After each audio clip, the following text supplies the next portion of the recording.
Hi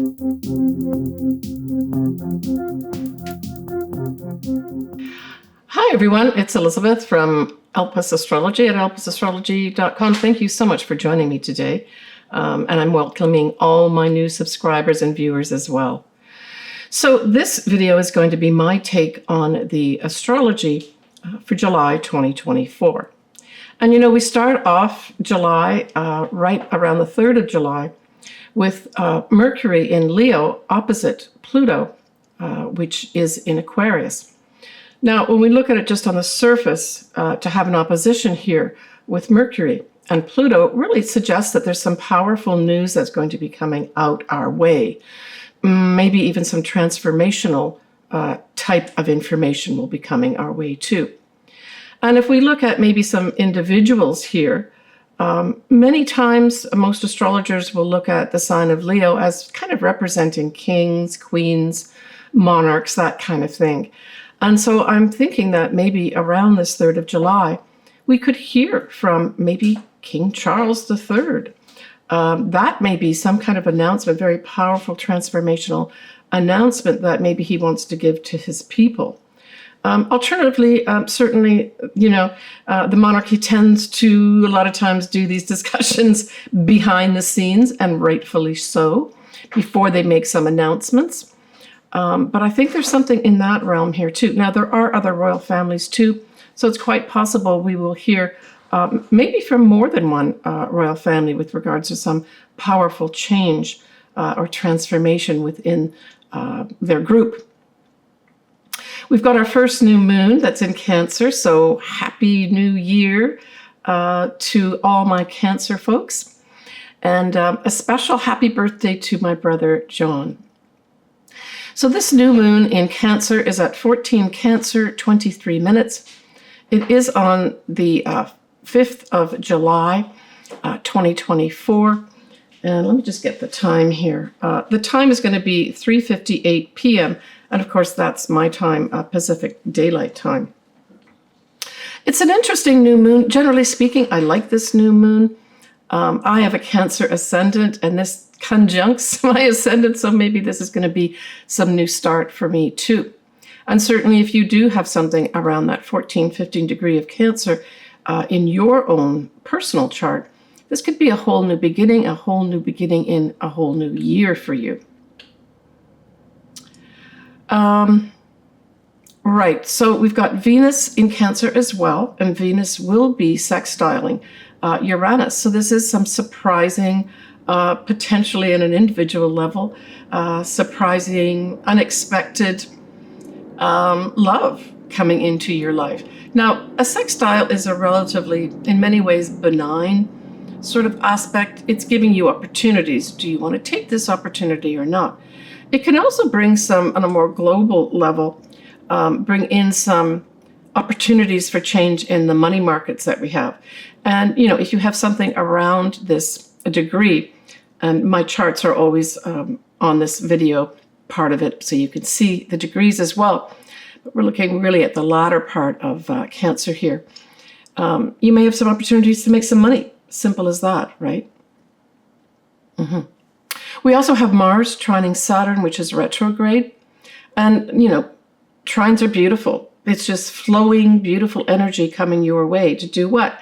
I would say to Mars represents energy, action, that type of thing. And Saturn can represent literally things, it's time. So it could literally be a trigger that happens that it's fortunate movement forward here to put new structures in place for yourself, right? It also can represent working easily with people who know the rules and regulations. So if you're in something like that, where you need to, maybe you're building your own home or putting your own business together and you want to have all the rules and regulations set up for yourself, this really provides that energy in a positive way to work with what rules and regulations are out there. It can also be literally, some people may be building, say, a home or something like that, or building new structures around themselves. But it is fortunate with regards to taking some kind of action regarding rules and regulations, and even working with, say, someone who's perhaps a supervisor, working well with the supervisor, working well with somebody who's maybe a little more advanced than you in terms of their knowledge base. We have that Venus is sextiling Mars. And so this sets up at an individual level just some lovely opportunities to interact. Now, this could be interacting at a level of friendships, or, both Venus and Mars together are the celestial lovers, opportunities to maybe meet potential new lovers in your life on an individual level. It's males and females I'm looking at as opportunities to work together too. We're going to have, and this is an ongoing transit, by the way, the Neptune sextiling Pluto. This isn't the only time. It carries on and off for a little while. But this is like working forces working together, at a high level. And it could be even different religious factions, right? Neptune many times can represent religion, so can Jupiter. And Pluto is powerful type energy, right? Transformational energy. Could it be that many leaders in all religions come together to help transform our society in a positive way? Maybe we're yet to see that, right? Now, this Mercury is now going to be at 5 degrees of Leo. And going back to the monarchy or, the royal family, especially in the UK, this actually conjuncts King Charles's ascendant, the Mercury part of it. So this kind of goes back to what I mentioned at the beginning where, hey, we could have Charles making some kind of announcement here of some sort. But again, it could also be other things as well. But because this conjuncts his ascendant, it's pretty important. The other thing that it does, though, is that Mercury, it also squares Charles's north node, as well as his moon in the 10th house. So this could be that he has some challenges with regards to his career for some reason, right? This moon and sun also aspect Prince William's north node. It conjuncts it. And that's in his 7th house. So this is where he would be doing things with the people. Maybe he's going to be given some new responsibilities here where his destiny changes for some reason or another. We're also going to have Jupiter at this time conjunct his natal Mercury. And so this also says he himself may be making some announcements of some sort with regards to the royal family. So Cancer as an influence and an energy really refers to anything to do with motherhood, mothers, childbearing of any sort, children itself. It can also refer to at a higher level or a more worldly level, is our homeland as well. So some of these areas of life may take on some kind of new beginning at this time too. And of course, in the USA, this is right around the 4th of July, which is, when we celebrate our independence. And I won't forget my Canadian compatriots who actually have their day of celebration of Canada Day, and that's going to be on the 1st of July. So this new moon kind of encompasses both those celebrations, but in particular the USA.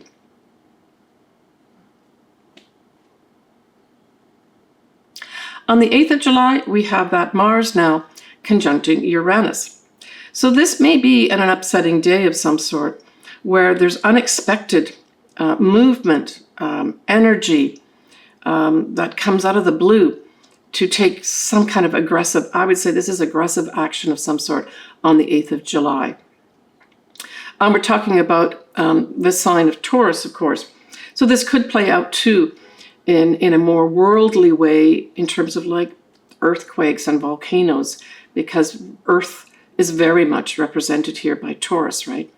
And with this conjunction of these two very powerful energies, it can represent something like that, an Earth-type event. On the 10th of July, we're going to have Venus sextiling Uranus.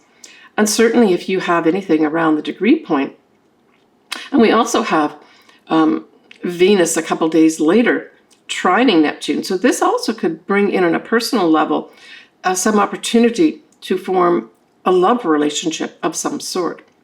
It can also, though, bring in something with regards to monies, right, at a more global level. Opportunities to unexpectedly change those up. Maybe that cryptocurrency is really going to have a turnaround here and get some traction, right?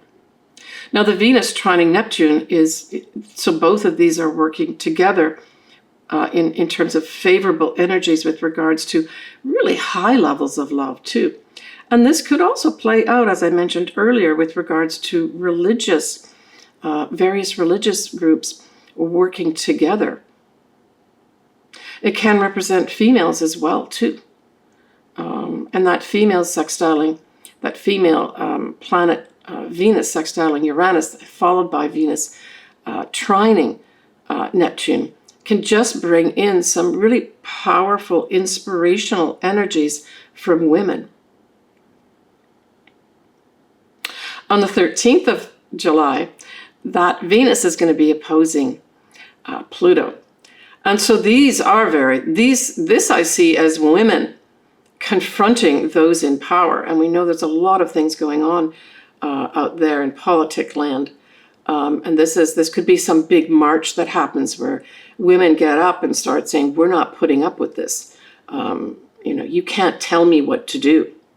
You're supposed to be representing me, not your maybe religious fever. On the 19th of July, we have, this is an annular event. It just occurs in different degrees and obviously different signs, but we have the Sun sextiling Uranus.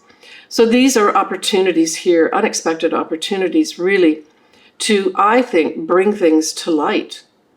That Sun is one of the most important things in a chart, and it represents its essence, right? And so I really feel that this is some kind of opportunity here, unexpected again, to shine some light on things related to, this would be related to anything to do with Cancer as well, right? Because the Sun is still in Cancer at this point. So, so these again go back to those Cancer-related motherhood, mothers, children, childbearing, that type of thing, right? Our homeland. Yeah, it's kind of like there's this request for change in these areas, right? So we're going to have the full moon in July in Capricorn. Now, this is the second full moon in Capricorn in a row. We had the first one in June, which is right around the beginning degrees of Capricorn, so it suggested a beginning. But this full moon in Capricorn is going to be at 29 degrees of Capricorn in 8 minutes, so there's 30 degrees in every sign. We know that this is right at the end of the sign. This is what's called an anaretic degree. It is a critical degree as well. And it tends to bring things up to a high intensity level, the 29 degree mark. And so I would say this is going to be an intense time, right? And this is going to be on the 21st of July. Let me get the time for you as well. Yeah. So the time is going to be at 3:16 a.m. Pacific Daylight Time on the 21st of July here. We're going to have this moon conjunct Pluto, but Pluto is kind of out of that sign, right? Pluto is still at 0 degrees of Aquarius, but that's right up next to the end of Capricorn, which is where this moon is. So we know the moon is in one sign, and then the sun will always be in the opposite sign for a full moon. So we also know that the sun is opposite to Pluto. So I would say that this is going to be a pretty intense full moon is what it boils down to.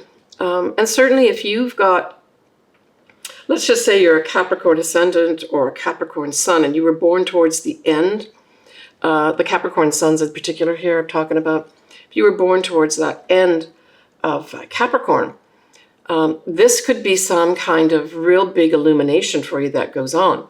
And with Pluto involved, it's transformation.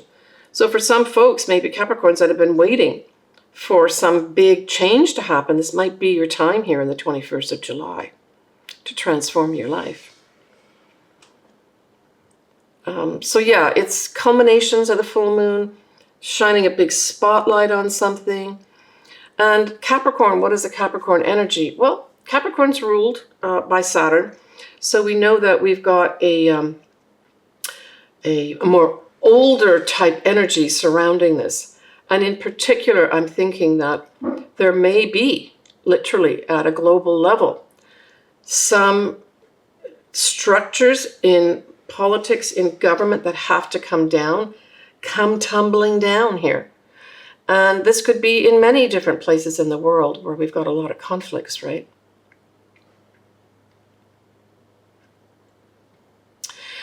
We do have that moon. It will be sextiling Neptune. That's a beautiful setup here. So the moon on a global level can represent people. And so this is people getting opportunities to have great inspiration. So maybe whatever tumbles down will provide some great inspiration for the people.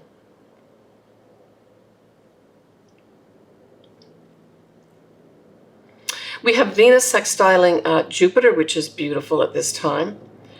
I mentioned that the moon will be sextiling Neptune, but of course then the sun is going to be trining Neptune. See, these is very positive, inspirational energies.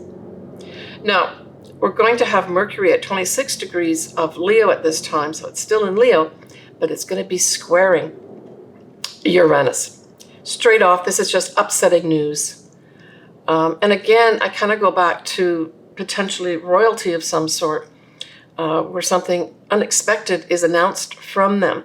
So maybe we won't have the announcements at the new moon in Cancer. Maybe these will all be discussions behind the scenes. And then at the square, there's some upsetting news that's delivered to us. But certainly, just generally speaking, this is unexpected news that provide challenges, right? And we're looking here at the 26 degree mark of Leo and the 26 degree mark of Taurus, of course. Yeah, and that Venus sextiling Jupiter is perfect. These are the two benefics, right? So this is providing opportunities for some folks to maybe make some money.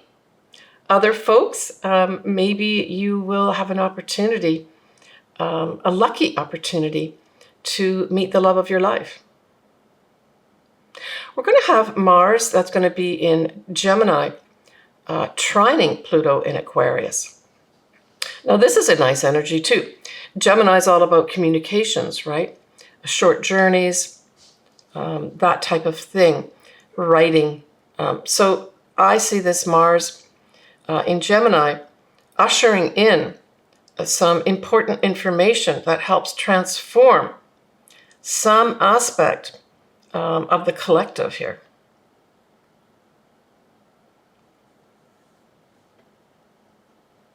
So we end July on the, well, we don't end July, but we end this last aspect on the 23rd of July, and that is going to be the Sun opposite Pluto.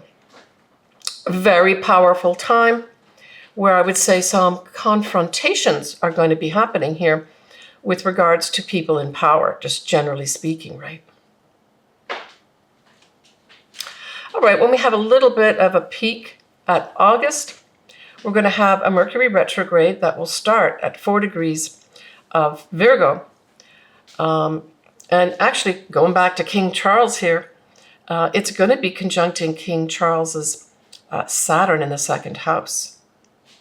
So there may be another iteration of something coming out from the royal family. We're going to have a new moon in Leo, and I really like that new moon towards the beginning of the month of August. And then we're going to have a full moon, which is actually going to be at 27 degrees of Aquarius. And that's going to be providing a square with Uranus. So that's going to be some important information that's going to come our way. I'll talk more about it in my August video. So let's move on to the horoscopes for your either using your ascendant and or your sun. Both are important in the chart. You choose whatever resonates with you, right? So Sagittarius, this new moon in Cancer falls in your 8th house.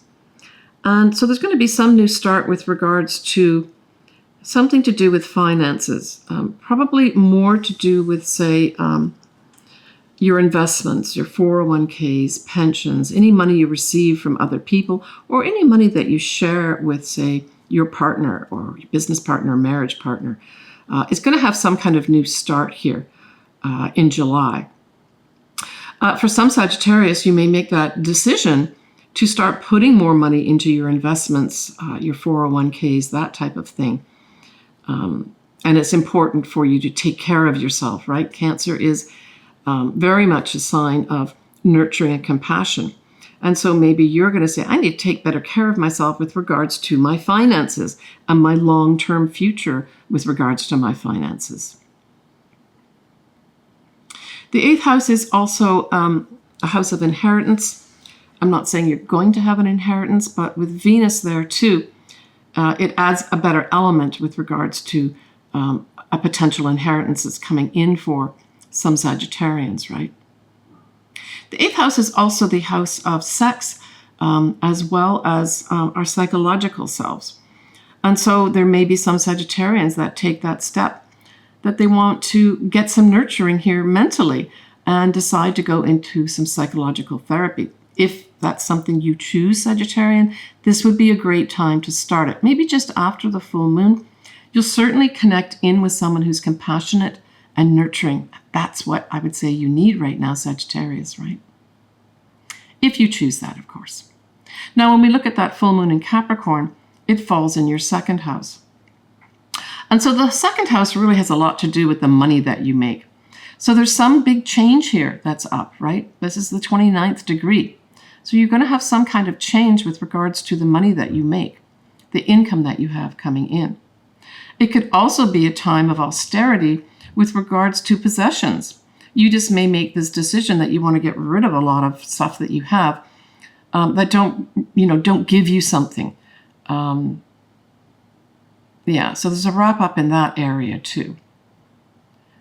You may also have to put new structures, right? Capricorn is ruled by Saturn. Saturn's all about structures. It's also about rules and regulations. So there might be some kind of new rules and regulations that come in regarding how you structure the money. For other Sagittarians, you may just get serious. That's also very much a Capricorn type thing about making use of the money that you make, the income that you have coming in, and putting it to work for yourself. That you decide to have a little talk with yourself and not spend so much money, right? And instead put it in the 8th house of investments, 401ks, and money that you save. Yeah, so Sagittarius, it's a money month for you, whether it's shared resources, investments, or the money that you make. And still other Sagittarians may just decide to leave a job. And it may be that it's just, there's too many rules and regulations that you have to follow, or you have to work so hard, and you decide, I don't want to do that anymore. Take care, Sagittarius. All right, everybody. So that is it for me. I'm wishing everybody a great summer. I'm in San Diego, and we're just starting to get some real heat. But I know in other parts of the country, it's been boiling hot. So for those folks, I hope you get some relief. I always love doing your charts. All my contact information is below. You can always email me. I love hearing from everybody. So please feel free to leave your comments. You'll always have something, at least a heart, sent back to you, right? Take care, everyone. Sending everybody lots of love and lots of happiness. Bye for now.